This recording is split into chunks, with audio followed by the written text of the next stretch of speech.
드리기 위해서는 우리 성도님들보다 훨씬 또 이런 시간에 나오셔서 함께 연습하고 또 마음을 모아서 기도하며 찬양을 준비합니다. 그래서 그런지 오늘 너무나 은혜로운 귀한 찬양 감사하고 하나님께서 크게 기뻐하신 줄로 믿습니다. 할렐루야. 우리 모든 성도님들의 삶을 통하여 하나님의 큰 영광을 드러낼 수 있는 복된 삶이 되시기를 주님의 이름으로 축원합니다. 오늘 본문의 말씀은 하박국의 말씀입니다. 우리 하박국, 국의 종류가 아니고요, 하박국은 사람의 이름입니다. 하박국은 도대체 뭘로 만든 거냐라고 생각하실 것이 아니라, 이 하박국이란 선지자의 이름인데, 이 하박국이란 뜻은 포옹하다, 끌어안다, 이런 이야기입니다. 아마 이 하박국의 아버지가 이 이름을 지어주셨을 것인데, 이 하박국이 온 세상을 포옹할 수 있는, 끌어안을 수 있는 그런 사람이 되기를 바라는 마음으로 이 하박국이란 이름을 지었지 않았을까, 그렇게 생각을 합니다. 근데 이 하박국이 살았던 시대가 언젠가, 우리가 이 하박국이란 인물에 대해서 자주 접하지를 못하다 보니까 조금 생소한 면이 있습니다. 하박국은 어느 시대를 살았느냐 하면, 남유다, 북이스라엘과 남유다가 있는데, 남유다가 멸망하기 직전, 남유다가 망하기 직전 그 시대를 살았던 선지자입니다. 그 시대 함께 활동했던 선지자들로서는 예레미야도 있고, 또 바벨론 포로로 잡혀갔던 다니엘도 있고, 그 시대에 살았던 인물이 바로 이 하박국입니다. 하박국이 살았던 시대는 참 불행했던 시대입니다. 이스라엘 백성들이, 북이스라엘이 아수르에 멸망당하고, 또 이 아수르를 넘어서서 바벨론이 일어나서 신흥 강국인 바벨론이 남유다를 위협하는, 정복하기 위해서 위협하고, 느부갓네살이라는 굉장히 포악하고 아주 힘있는 이 바벨론 왕이 이 남유다를 정복하기 위해서 시시탐탐 노리던 그런 때입니다. 근데 내부적으로도 잘 대응을 해 나가면 되는데, 남유다 이스라엘 백성들은 우상을 숭배하고 자기 욕심을 따라 살면서 이 영적으로도 굉장히 피폐했던 그런 시대입니다. 그래서 예레미야가, 눈물의 선지자 예레미야 이야기 하지 않습니까? 예레미야가 눈물이 떠나지 않을 만큼 애통한 마음으로 민족을 보면서 아파했던 그 시절이 바로 이 하박국이 함께했던 그 시절이 같은 시대입니다. 근데 하박국은, 우리가 이 하박국 1장부터 3장까지의 말씀을 통해서 우리가 알 수 있는데, 하박국은 그때마다 하나님 앞에 질문을 던져요. 하나님, 도대체 하나님 언제까지 이 백성, 이 죄악이 많은, 이 죄악 가운데 있는 이 백성들을 언제까지 그냥 두실 겁니까? 하나님, 왜 공의를 세워주지 아니하시고 부정하고 악인들이 의인들을 둘러싸고 못 살게 구는 이 시대를 왜 하나님은 가만두십니까? 그렇게 하나님께 질문을 던집니다. 우리가 질문이라고 이야기하지만 하박국 가슴 깊은 곳에서 부르짖는 절규죠. 하나님, 도대체 이 시대를 왜 이대로 그냥 두십니까?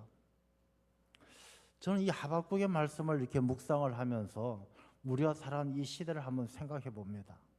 우리가 살아가는 이 시대가 정말 이런 간절한 절규가 필요한 때가 아닌가. 우리나라가 살기 좋은 나라가 되어졌죠. 살기 좋은 나라가 되어져서 먹고 살고 이런 것은 별 문제가 없는 그런 좋은 나라가 되어졌는지는 모르지만, 우리나라가 현재 처해 있는 상황이 참 영적으로 보면 너무 답답함을 느낄 때가 많습니다.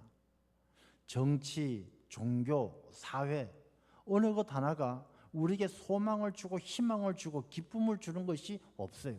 다 저마다 자기 욕심만 쫓아서 살아가고, 우리가 이 사회를 바로잡고 이끌어가야 될 종교, 특히 한국 교회마저도, 이 한국 교회마저도 타성에 젖어 있고, 저마다 높은 자리에 올라가고 대접받는 자리에 올라가고 자기 욕심 채우는 일에만 급급할 뿐, 정말 하나님의 뜻이 어디 있는지 하나님의 뜻을 따라서 순종하는 그런 모습을 찾아보기 어려운 것이, 이 하박국이 던지는 질문이 이 시대를 살아가는 우리 믿는 사람들의 마음속에 간절한 그런 비슷한 상황을 보게 되는 것이죠. 답답할 때가 많고, 하나님 앞에 도대체 우리가 어떻게 살아야 되는 것입니까? 하나님은 이 시대 우리를 향해서 어떤 계획을 갖고 계십니까? 그런 질문을 던지게, 그런 기도를 하게 되는 것입니다. 자, 하박국의 이런 기도 가운데 하나님은 하박국 1장에 보면 그런 답변을 해주셨어요. 1차적으로 하나님 왜 이 죄악이 관영한 세상을 그냥 두십니까? 앞에 1장 6절 말씀에 보면 보라 내가 사납고 성급한 백성 곧 땅이 넓은 곳으로 다니며 자기의 소유가 아닌 거처들을 점령하는 갈대아 사람들을 일으켰나니, 갈대아 사람들이 바로 바벨론이에요. 하나님께서는 이 하박국의 그런 질문, 그런 기도 가운데 먼저 대답하기를, 야 너희들 너무나 죄를 많이 지었기 때문에, 하나님의 뜻에서 멀리 떨어져 있기 때문에 내가 갈대아 사람 바벨론을 일으켜서 너희들을 치게 될 것이다 라는 말씀을 하는 거예요. 이 하박국이 그 말씀을 들으니까 하나님께서 이 죄악이 가득한 세상에 대해서 바벨론을 통해서 심판하시겠다는 말씀을 들은 것이죠. 그리고 하나님께서 말씀하시기를 그러나 바벨론도 오래가지 못할 것이다. 이 바벨론은 자기들의 힘을 신으로 삼았으니, 그러니까 자기들 힘만 믿고 하나님에게 쓰임받는 그런 민족이 아니라, 하나님께서 갈대아 사람들을 일으켜 쓰시지만, 진노의 도구로 쓰시지만, 이 바벨론은 자기들 힘을 신으로 삼았기 때문에 그들의 날도 멀지 않을 것이다. 그렇게 말씀을 하셨어요. 그럴 때 하박국은 또 하나님께 기도하죠. 하나님, 그럼 그 악인들이, 그들이 이 의인들을 죽이고 핍박하는 이 일을 도대체 언제까지 그냥 두고 보시겠습니까? 아니, 하나님, 하나님의 도구가, 하나님께서 갈대아 사람을 일으켜서 하나님의 사람들이 우상을 섬기고 죄를 짓는 것을 심판하신다라면 도대체 그들이 하나님의 백성을 죽이고 핍박하는 걸 언제까지 그냥 두고 보시겠습니까? 그 심판이 언제까지입니까? 그렇게 하나님 앞에 기도를 했던 것이죠. 그런 기도를 하고 나서 이 2장 1절 오늘 본문의 말씀이 바로 그 기도한 이후에 이어지는 상황입니다. 자, 이 말씀을 통해서 한번 보면, 자, 그렇게 기도를 해놓고 그 앞에 1장 17절 마지막 말씀이 그가 그물을 떨고는 계속하여 여러 나라를 무자비하게 멸망시키는 것이 옳으니까, 바벨론이 그렇게 하는 것이 옳습니까? 언제까지 이렇게 해야 됩니까? 하나님, 이 시대가 이 아픔을 언제까지 겪어야 됩니까? 그렇게 질문을 하고 오늘 2장 1절의 말씀을 보면 내가 파수하는 곳에 서며 성루에 서리라. 성루는 성에 있는 높은 망대죠.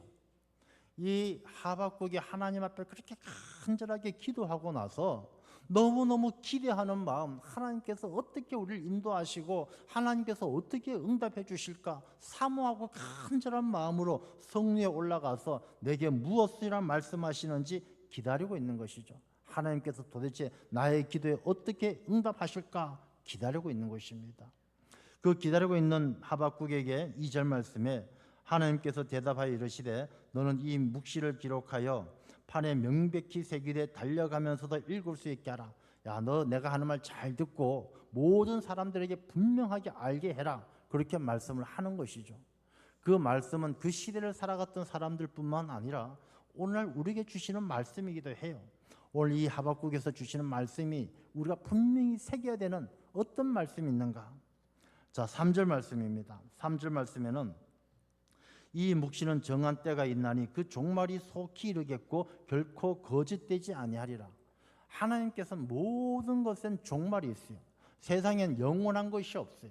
하나님께서 반드시 심판하는 그 종말이 반드시 다가오는데 비록 더딜지라도 기다리라. 지체되지 않고 반드시 응하리라. 우리가 살아가면서 꼭 생각해야 될 것이요, 우리 모두에겐 마지막이 찾아온다는 것입니다. 개인적인 종말이 찾아올 수도 있고 우주적인 종말이 찾아올 수도 있어요. 여러분, 우리가 언제까지나 살 것 같습니까? 그렇지 않아요. 금방 오는 거예요. 금방. 뭐 우리가 얼마 전에 벌써 한 달 가까이 되어 가나요? 이 서울시청 앞에서 교통사고로 9분이 돌아가셨잖아요. 너무나 안타깝고 너무나 마음 아픈 이야기지만 우리 모두에게도 그런 일이 없다라고 장담할 수 없는 거예요. 정말로 불현듯이, 뭐 제가 그런 말씀 몇 번 드렸지만 이 죽을 사자 한자로 쓰는 것이 이 하나 일자의 저녁 석자의 비수비자잖아요. 이 죽음이란 것은 하루 저녁에 비수처럼 와서 팍 꽂히는 거예요. 죽음이란 것이 서서히 찾아오는 것이 아니라 당신은 100일 뒤에 죽을 것입니다. 99일 남았습니다. 98일 남았습니다. 그렇게 찾아오지 않아요. 어느 날 갑자기 비수처럼 와서 꽂히는 것이 죽음이에요.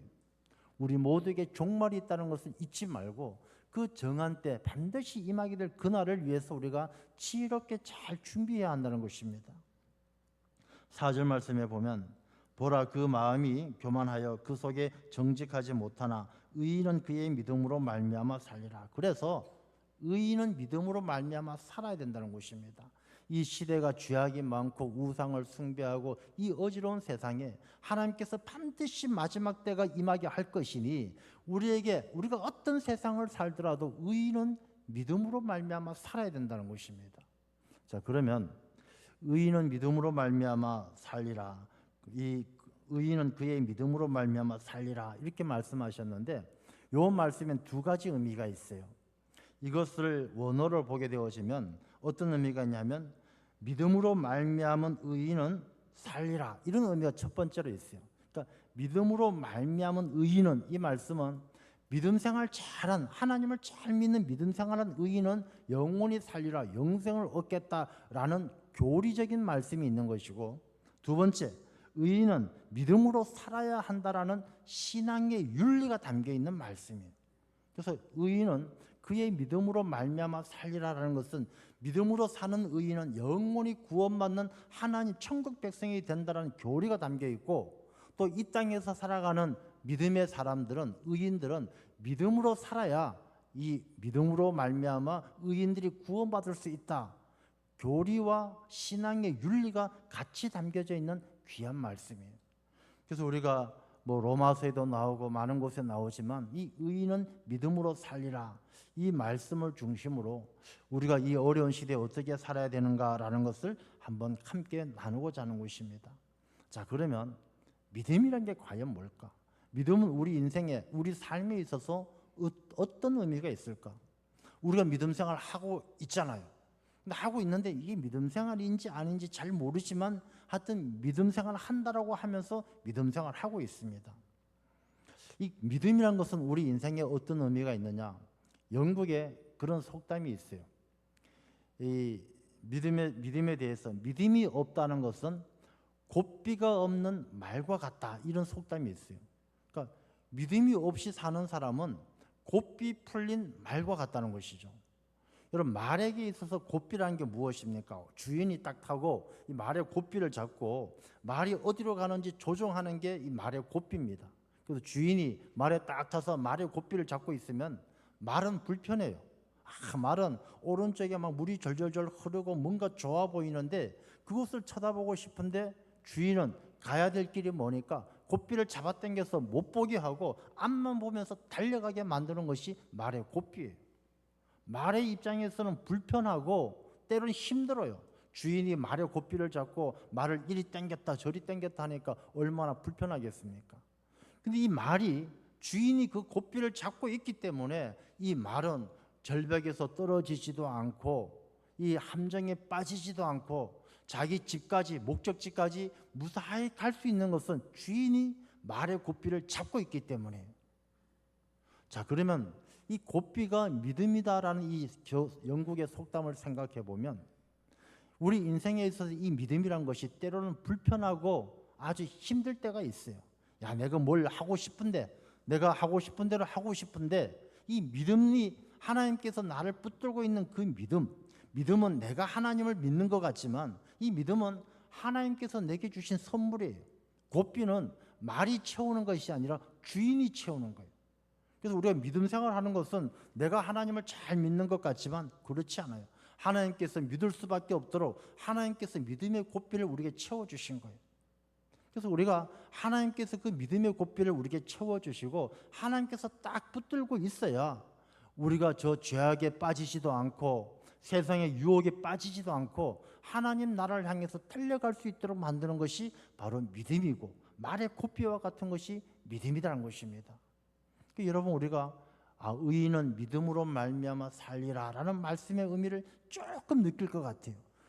믿음이란 것은 하나님께서 내게 주신 그 믿음의 곱비를 하나님께서 붙들도록 하나님의 손에 내 삶의 방향을 맡겨놓는 것이 믿음이구나. 그걸 조금 알 수 있을 것 같다는 것이죠. 여러분 믿음이 없다라면 사람이 살아가는 것이 얼마나 불행하겠습니까?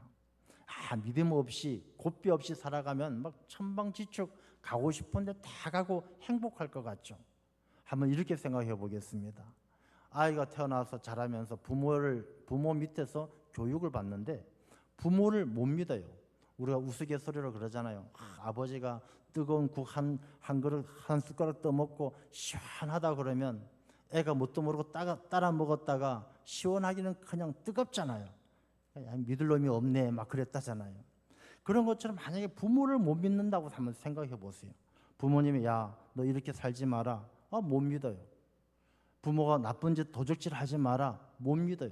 도적질 하게 되어지고 부모에게 순종하지 않고 부모를 믿지 못한다면 아마 이 사람은 인생의 길을 잃어버릴 것입니다. 뭐가 옳은지 뭐가 그른지를 모를 거예요. 조금 자라서 선생을 믿지를 못해요. 선생님이 1 더하기 1은 2다. 못 믿어요. 1 더하기 1이 왜 2입니까? 2란 증거 내보세요. 못 믿어요.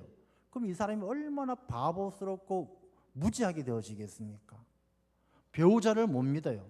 배우자를 못 믿어서 배우자가 밥을 줄 때마다 이 밥에 독이 탔는지 안 탔는지 의심이 돼요. 믿지 못한다는 삶은 그 자체가 지옥이나 마찬가지죠.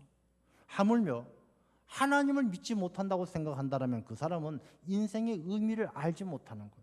내가 어디서 왔는지 어디로 가는지 왜 사는지 뭐 때문에 사는지 정말로 어리석기 그지없는 어둠 속에 갇혀서 길도 모르고 빛도 없는 곳에서 살아가는 것과 똑같다는 것입니다. 그래서 이 믿음이라는 것은 우리 삶에 있어서 어떤 특정한 것이 아니라 하나님과의 관계 속에서 내 삶의 전부가 믿음이에요. 이 믿음 없이는 우리가 살아갈 수 없다는 것이죠. 자, 그러면 우리가 하나님을 믿어야 되는데 하나님을 우리가 믿는다는 게 과연 뭘까? 물론 하나님이 살아계시고 많이 있지만은 우리가 몇 가지를 살펴보면 정말 믿음 생활하면서 잊지 말아야 될 것이 몇 가지가 있어요.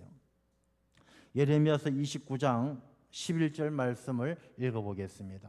여호와의 말씀이니라 너희를 향한 나의 생각을 내가 아나니 평안이요 재앙이 아니니라 너에게 미래와 희망을 주는 것이니라. 믿어야 돼요. 하나님의 생각은 우리에게 재앙을 줘서 야 너 잘못하면 너 다리 부러지고 잘못하면 너 머리 깨지고 그것이 하나님의 뜻이 아니에요. 하나님은 우리에게 미래와 희망을 주시기 위해서 하나님은 우리에게 평안을 주시기 위해서 하나님은 우리를 부르시고 믿음의 고삐를 붙들고 계신다라는 거예요.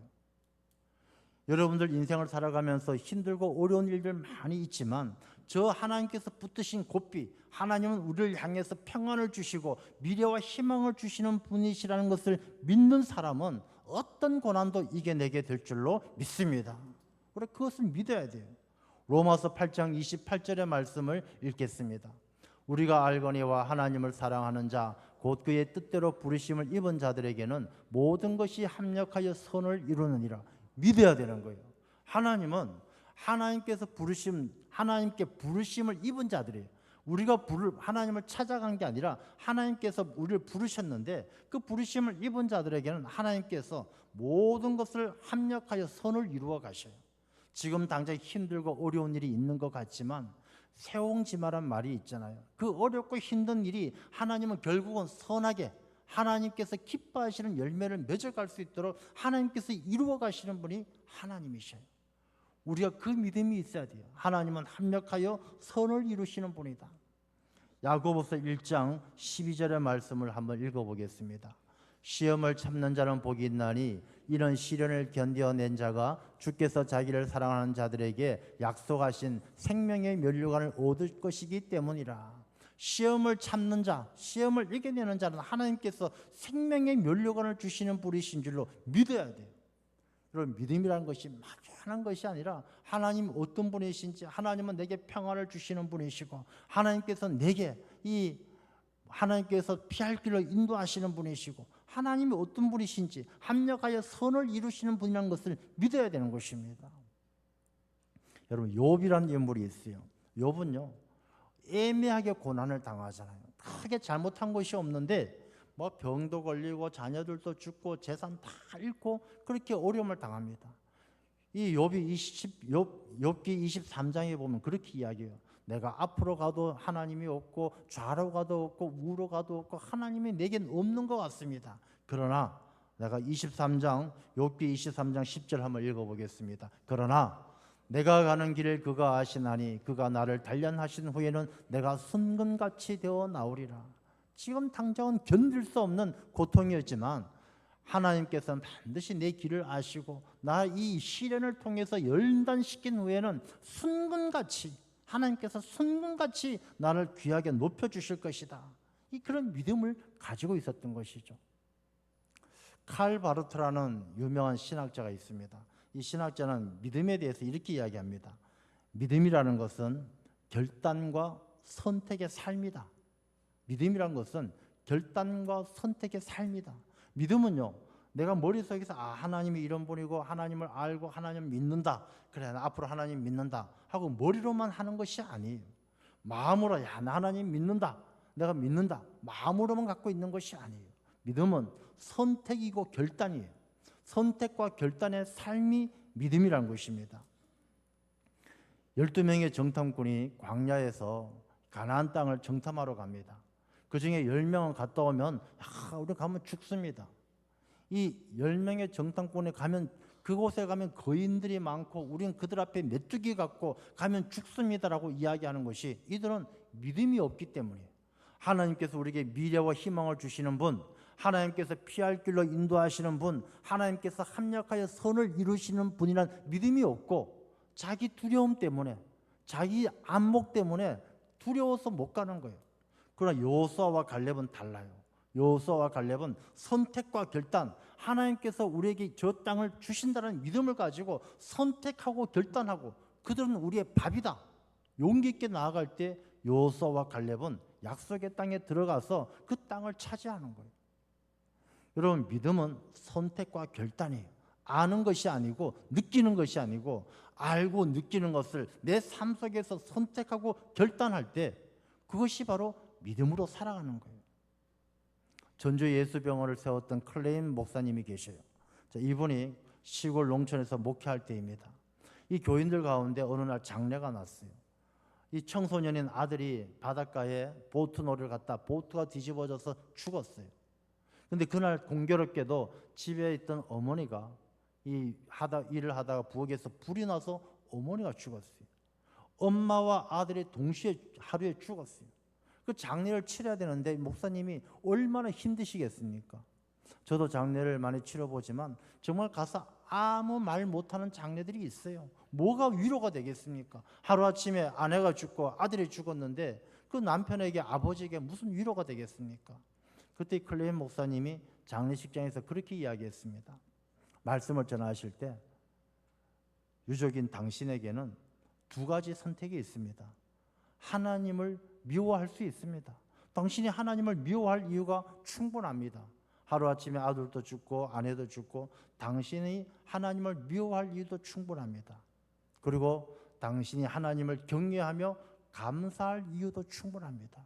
당신이 하나님의 뜻을 믿고 안다라면 하나님께서는 당신에게 재앙이 아니라 평안을 주시고 합력하여 선을 이루시는 분이라는 것을 만약에 믿는다라면 당신은 하나님을 경외하고 감사할 이유도 충분합니다.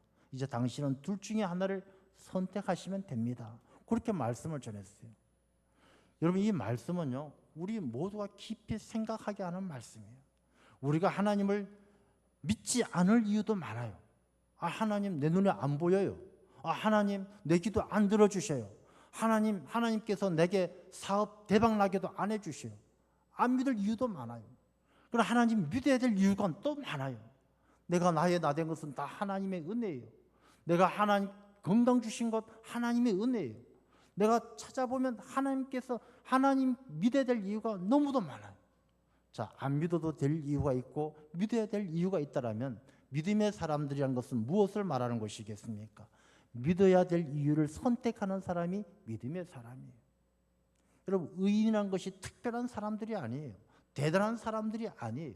엘리야도 자기가 조금만 위험하면 도망가서 로뎀나무 밑에서 하나님 나 죽여주세요, 못 살겠습니다 합니다. 성정이 우리와 똑같습니다. 그러나 그들은 믿지 못할 이유가 아니라 하나님을 믿어야 될 이유를 선택해서 살았기 때문에 그들의 길이 의인의 길, 형통의 길로 나아갈 수가 있었던 것이죠. 우리가 이 믿음이라는 것은 사람의 인생을 바꾸어 놓지 않습니까? 그런 이야기가 있어요. 뭐 우리가 가깝게 춘향전을 한번 생각해 보겠습니다. 춘향전. 춘향이가 이몽룡이 돌아와서 이몽룡이하고 행복하게 살 것을 믿었기 때문에 변사또 수청을 거부하고 믿고 기다렸기 때문에 행복하게 살게 되잖아요. 암행어사 출도하고 이몽룡이하고 춘향이하고 행복하게 살잖아요.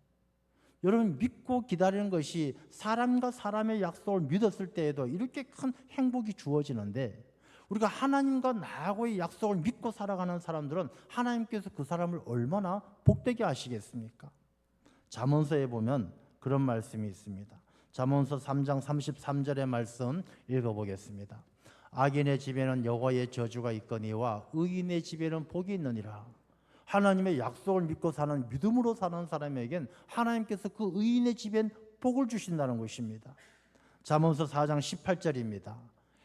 같이 읽겠습니다. 악인의 길은 의인의 길은 돋는 햇살 같아서 크게 빛나나 한낮의 광명에 이르거니와. 의인의 길은 돋는 햇살 같아서 하나님께서 환하게 비춰주신다는 것입니다. 잠언서 10장 6절입니다. 10장 6절, 10장 같이 읽겠습니다. 의인의 수고는 생명에 이르고 악인의 소득은 죄에 이르니라. 의인의 수고는 생명에 이르고 악인의 소득은 죄에 이른다고 이야기합니다. 10장 28절입니다. 10장 28절 같이 읽겠습니다. 의인의 소망은 즐거움을 이루어도 악인의 소망은 끊어지느니라.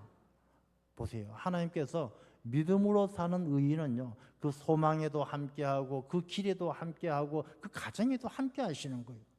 믿음으로 사는 자는 하나님께서 언제나 함께 하시며 복되게 하실 줄로 믿습니다. 여러분, 여호수아가 이 이스라엘 백성들이 하나님을 잘 섬기지 않고 우상을 섬길 때에 여호수아서 24장에 뭐라고 이야기합니까? 한번 여호수아서 24장 15절의 말씀 같이 한번 읽어보겠습니다. 만일 여호와를 섬기는 것이 너에게 좋지 않게 보이거든 너희 조상들이 강 저쪽에서 섬기던 신들이든지 또는 너희가 거주하는 땅에 있는 아모리 족속의 신들이든지 너희가 섬길 자를 오늘 택하라.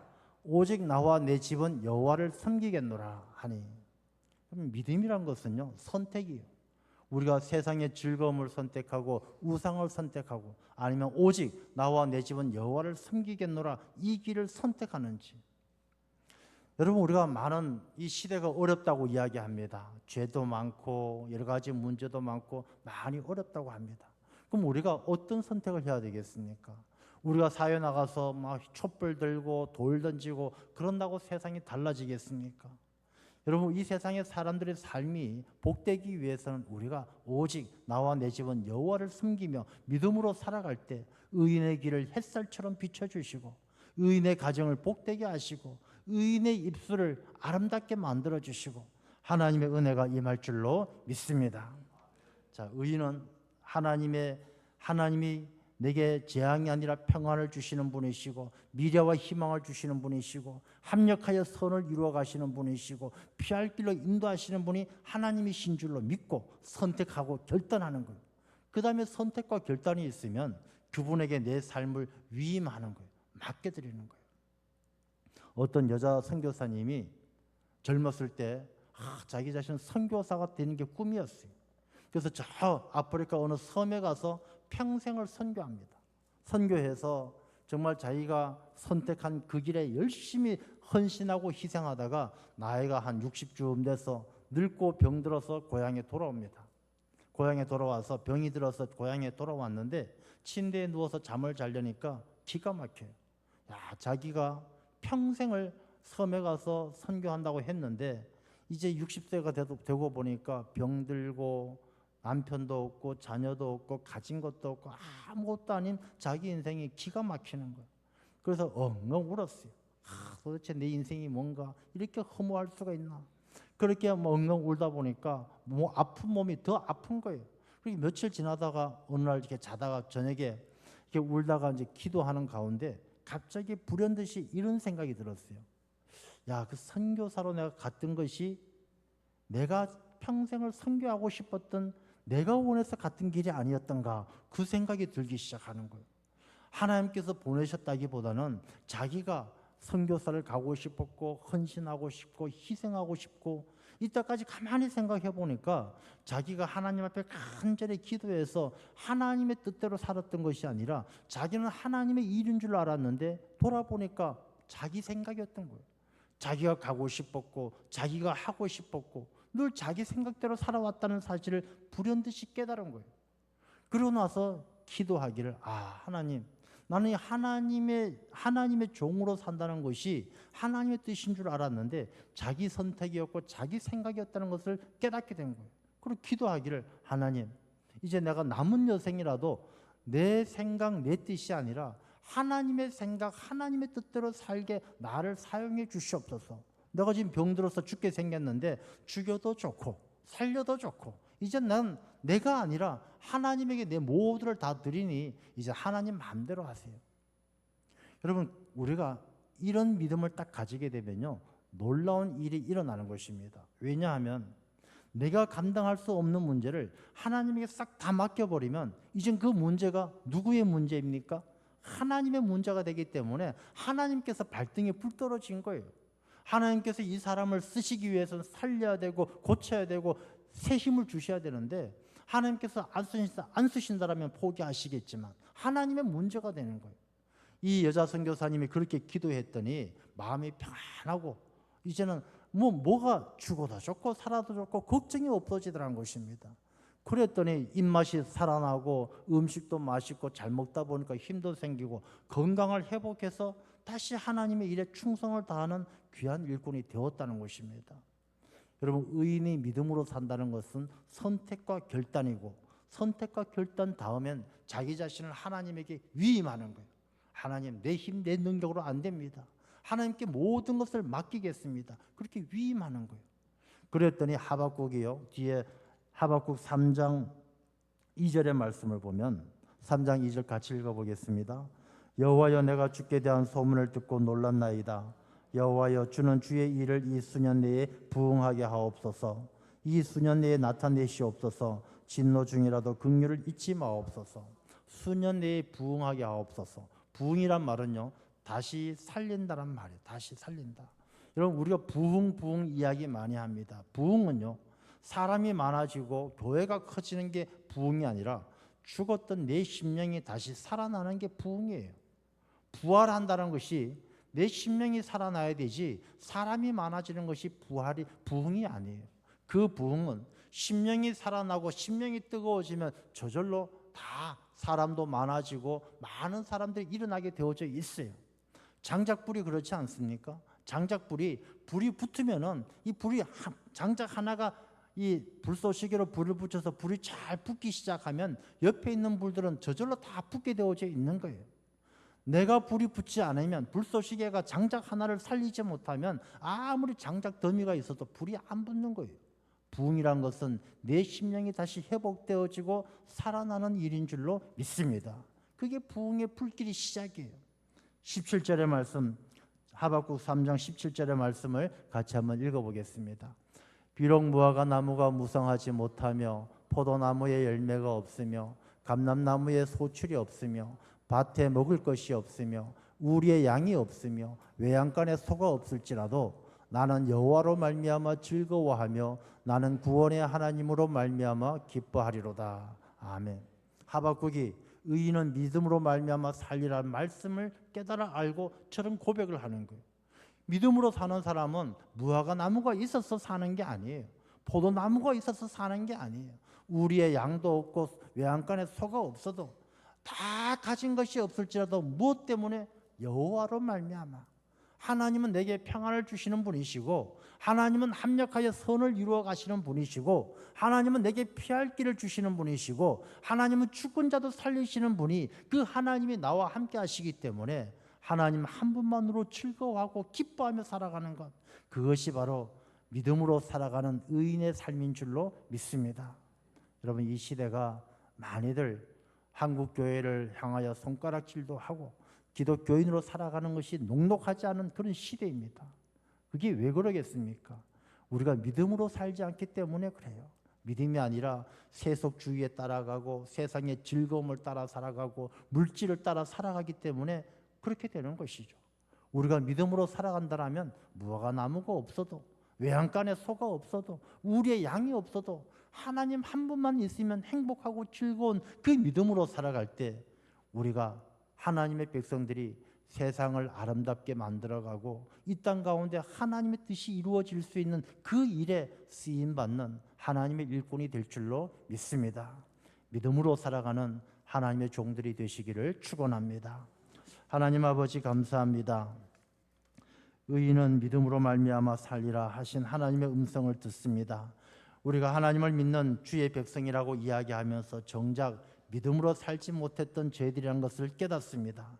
우리가 교회도 나오고 신앙생활도 하고 직분도 받았지만 우리의 삶은 믿음으로 말미암아 사는 것이 아니라 즐거움으로 말미암아 또 물질로 말미암아 명예로 말미암아 살아왔던 죄들의 삶을 고백합니다. 아버지 하나님, 저희들이 믿음으로 말미암아 살아 하나님께서 기뻐하시는 의인의 삶을 살아갈 때 무화과 나무가 없고 소의 외양간에 소가 없고 우리의 양이 없고 우리가 밭에 곡식이 소출이 없어도 하나님 한 분만으로 기뻐할 수 있는 하나님의 귀한 백성, 믿음으로 말미암아 살아가는 하나님의 자녀들이 되게 하여 주옵소서.